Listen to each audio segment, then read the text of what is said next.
काही हे होतं ना, आता तुम्ही अर्ज भरलेला तर काय प्रोजेक्ट? नाही, मुळामध्ये संभ्रम असण्याचं कारण नाही. कारण मी भाजप पक्षामध्ये आलोय आणि राजनदादा मालकांसोबत आणि पालकमंत्र्यांसोबत चर्चा करूनच मी पक्षप्रवेश घेतला होता. आणि कुरुल गटामध्ये आपलं काम आहे आणि जनता माझ्यासोबत आहे. आणि आज तुम्ही बघा, अर्ज भरायसाठी माझ्यासोबत 1000 लोक आलेले आहेत. हेच माझं प्रेम आहे आणि हाच माझा विजय आहे. मतदारांसमोर जाताना आपण कोणते विषय घेऊन जाणार आहात? आपण मतदारांसमोर जाताना कुरुल गटामधले जे काही रस्ते, वीज आणि पाणी हे प्रमुख प्रश्न आहेत. आणि जे काही घर म्हणजे ह्याचे जे प्रश्न आहेत, काही छोटे छोटे रस्ते आहेत, गटारी आहेत, प्रत्येक ठिकाणी झोपडपट्टीमध्ये कोणाला घरकुलाचे काही विषय आहेत, तर हे विषय पण आम्ही घेणार आहे. तुम्हाला उमेश पाटील उमेदवारी जाहीर झालेली आहे, तुमच्या अर्ज भरण्यासाठी आव्हान वाटतं?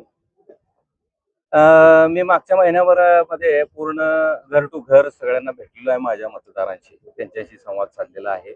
त्या भागामध्ये आपला चक्रा साखर कारखाना आहे, त्या माध्यमातून आपण 2500 लोकांना त्या भागातल्या मी रोजगार दिला आहे.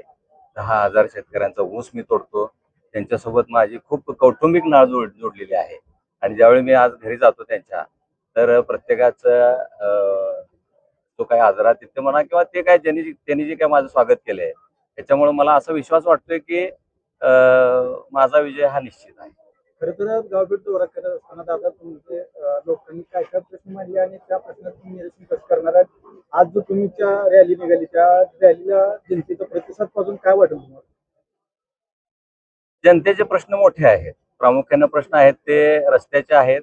आणि आपल्या भागामध्ये जे कॅनल उजनी कॅनलचं पाणी येतं, त्या पाण्याच्या संदर्भातले काय प्रश्न आहेत.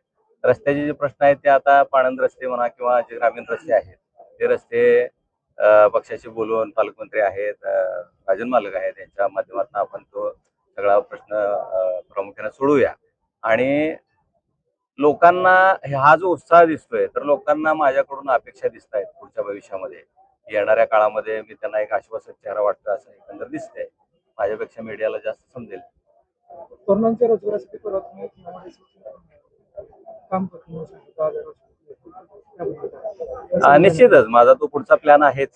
त्यावेळी मी एकदा ही निवडणूक जिंकून आत गेलो की आपण त्याच्यावरती मोठं प्लॅन करतो. 1-2000 एकरावरती आपल्या भागामध्ये कुरुल जिल्हा परिषद गटामध्ये MIDCचं माझं स्वप्न आहे आणि ते निश्चित मी येणाऱ्या 5 वर्षामध्ये पूर्ण करणार असा विश्वास मला आहे. आता या नगरपालिकेमध्ये देखील धनुष्यबाण आहे आणि या ठिकाणी मूळचं राजकारण सगळं वेगळं आहे, तर त्या ठिकाणी लोक कमळाला पसंती देतील. कमळाला निश्चित पसंती देणार आहेत. कारण त्यानंतरच्या ज्या महापालिकेच्या निवडणुका झाल्या त्यामध्ये कमळाला लोकांनी पसंती दिलेली आहे. कमळाला लोकांनी विकासासाठी पसंती दिलेली आहे. विकास हा फक्त कमळच करू शकतो असं मतदारांच्या मनामध्ये ठाम झालेलं आहे. दादा शेवटचा प्रश्न, विजन काय असणार जिल्हा परिषद गटांचं ठळक विजन काय असणार? जिल्हा परिषद गटाचं ठळक विजन म्हणाल तर लोकांच्या प्रामाणिकपणे सर्व अडचणी सोडवणे हे माझं विजन असतं.